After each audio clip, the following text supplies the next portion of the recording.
Rahvas tuleb ja tuleb juurde ja selge on see, et väga rahvarohke meil see tänane õhtu saab ja loomulikult see on hea.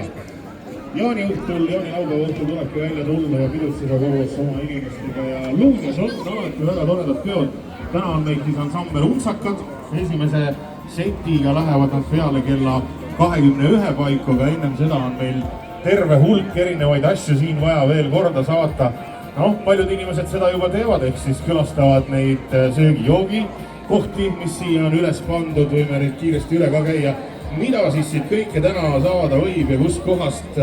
kui on ikkagi nälg näpistamas, siis toekamad söögid ja joogid leiate Sadamapubi telgist, mis ka siin minu vaates vasakule poole jääb. Mullivahvleid, smuutisid, jäätise kokteile ja kohvijooke pakub Mullikas.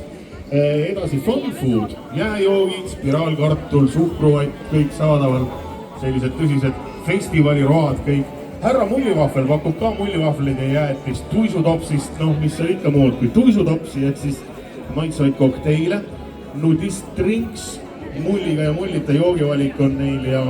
ja kellele siis võib-olla alkohol mingil põhjusel ei sobi, võib pärast rooli istuma, siis alkoholivabad alternatiivid ka kõikidele kokteilidele olemas ja valitud snäkid ka.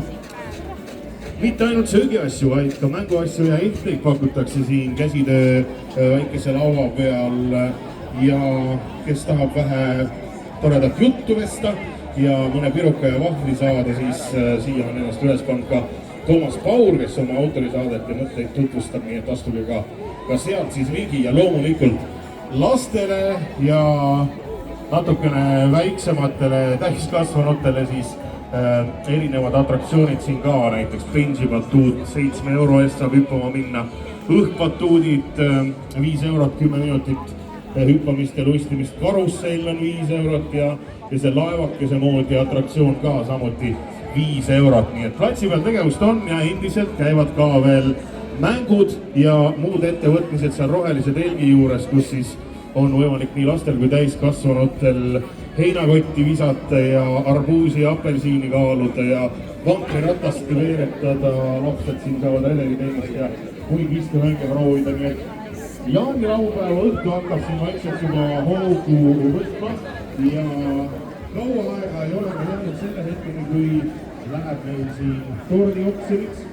Nagu te näete lava ees, laua peal on erinevad küpsetised, mis siis Luunia maanaiste seltsi ja Kavastu maanaiste seltsi poolt küpsestatud on